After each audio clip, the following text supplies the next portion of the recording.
Hello and welcome to the Stitch on Sunday blanket sewing up video. So as you can see, I've sewn together 3 squares, week 1, week 2 and week 3. I've done 2 different methods so that you can pick and choose whichever one you would like to do.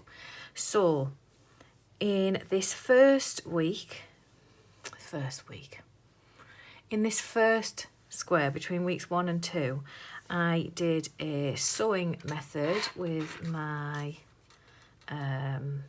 tapestry needle, my yarn needle, and you can see in between, you can see the little, I tried to do a contrasting colour but it didn't work out as best.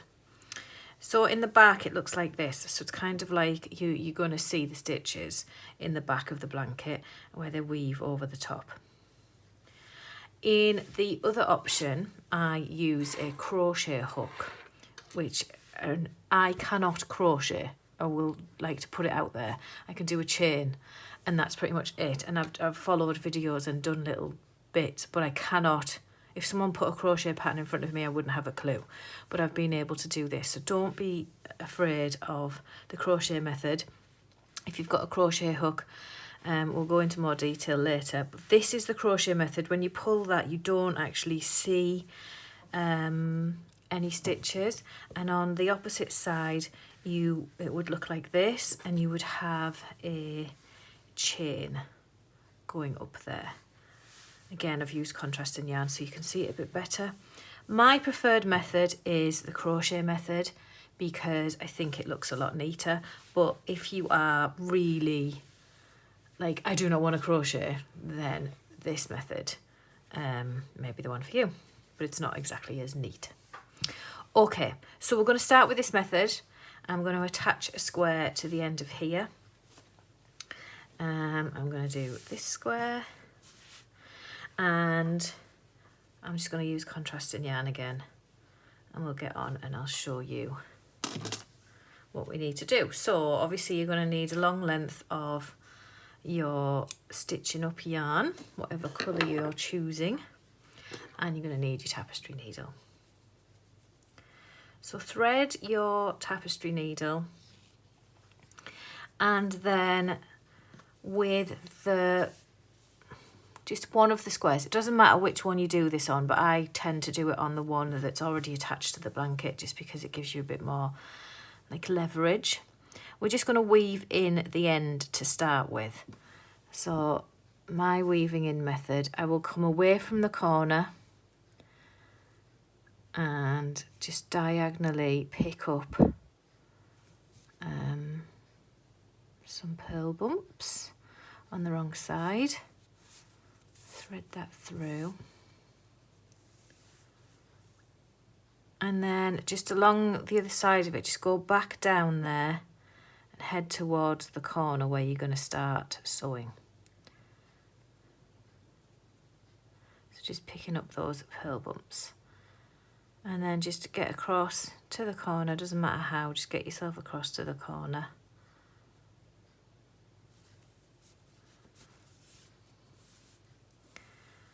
And that is your end weave woven in. Then make sure your squares are the right way up.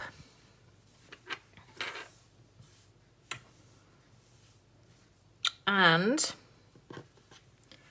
we're going to put the corners together, so right sides facing, so the patterns are looking at each other, and you want to see the wrong side of each one.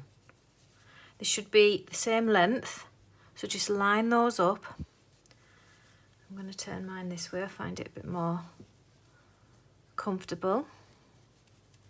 If they are very slightly bigger, you can either, like this one is slightly bigger because it's blocked. It's blocked out big. I'm just going to move this camera because I keep putting my arm in the wrong place. It's blocked out slightly longer, very slightly. So just bunch it up, or you could go back in and pull out a few rows if you wanted to and cast it off again, just to make it fit. So we're going to go into the opposite side, and you're just going to pick up as you go along. There's no rhyme or reason, just get a stitch and pick it up. With it being folded in half, it should, you shouldn't see too much of it. So just go across, just over the top, pick up a stitch from one square and pick up the stitch from the next, and just try and keep it lined up.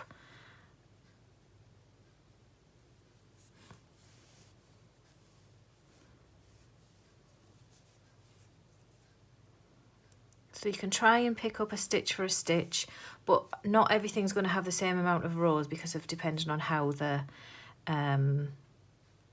stitch pattern worked. So this wasn't an exact science. I kind of just picked a load of stitch patterns. I didn't plan them together like exactly. So it's not going to fit exactly stitch by stitch, row by row. So just keep it lined up and just go across and pick up your stitches. So I'm going to get to the end of this and then we'll come back and I'll show you.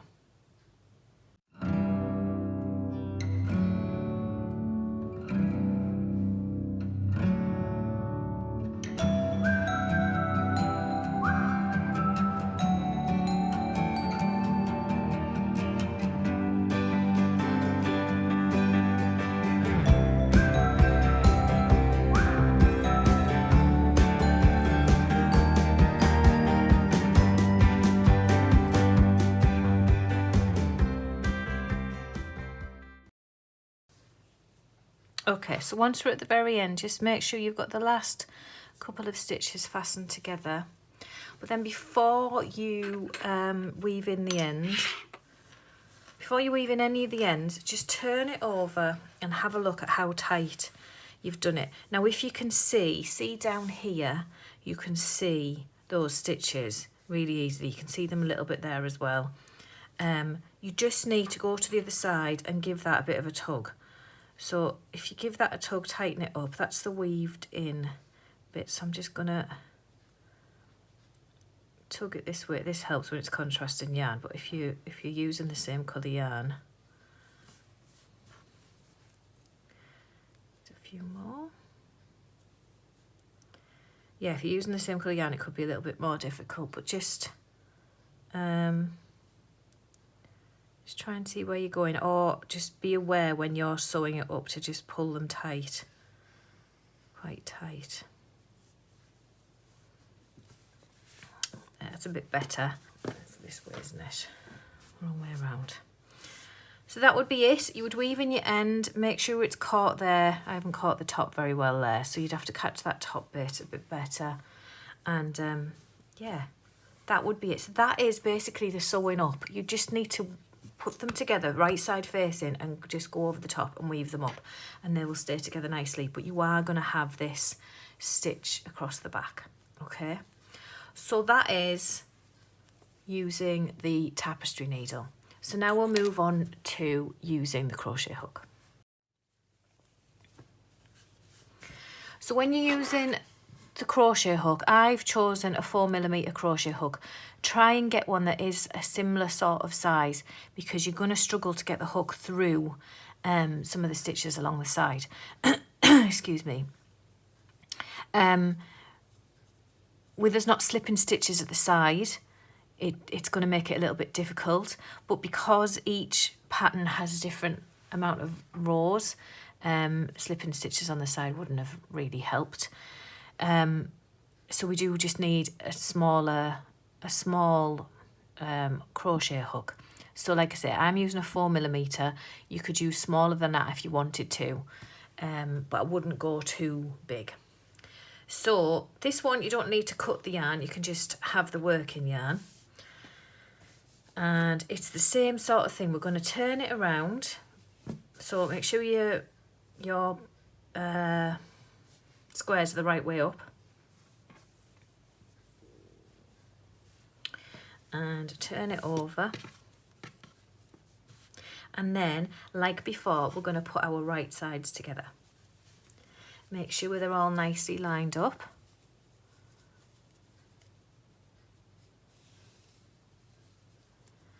And we're going to start with, the longer these blankets get, the harder it's going to be once they're getting joined. But we're going to start with going through that first end stitch Now it is going to be stiff.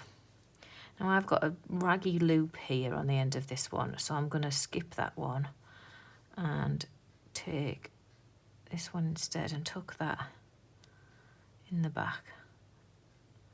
So take both your end stitches from your square, force it through there, and then wrap the yarn around. Give yourself a decent tail. Wrap the yarn around your crochet needle, crochet hook, and then, see, I'm not a crocheter, bring it through the first, through the second. Then we're going to go in again. We're just going to find, now on some of them, you're going to have a tighter purl bump and then a longer knit stitch, then a bit tighter, then a longer. So just try and go for the longer ones each time, because it'll make it a lot easier and it'll still fasten together without a problem. So we're going through both the squares, bring the yarn around, bring it through both squares and then through your loop. So through your first one. It is going to be difficult. It's not an easy way to do it, but it is neater and it's actually faster in a way because you're not having to tighten anything up. And some squares are going to be easier than others.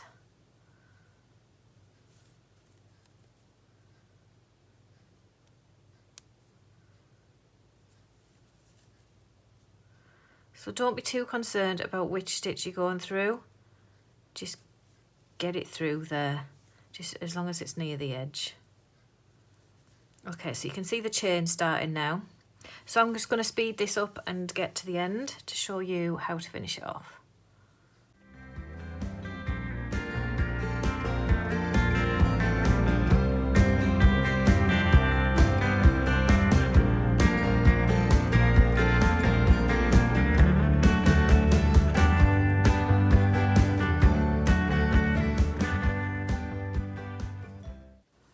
Okay, so at the very end there, we just get the last two.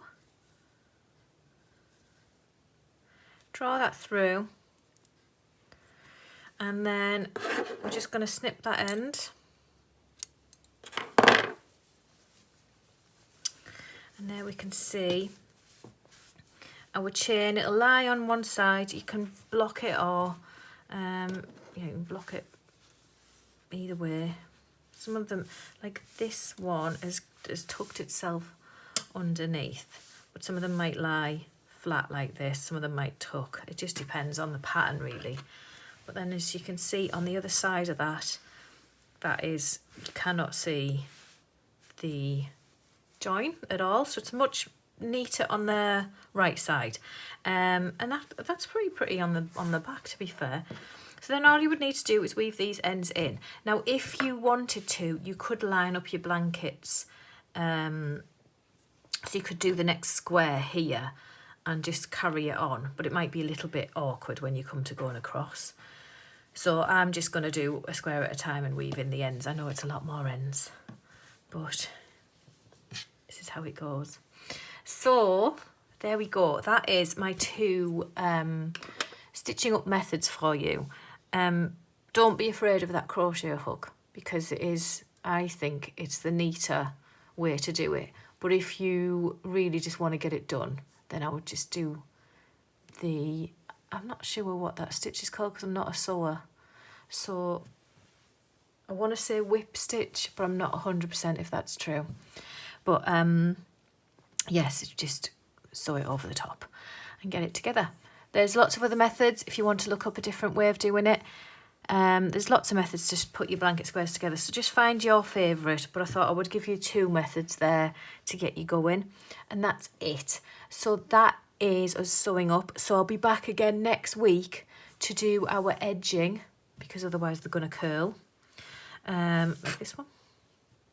So we'll do an edging all the way around the outside of the blanket once it's sewn together, and then we're done. We've got our lovely, snuggly Stitch on Sunday blanket.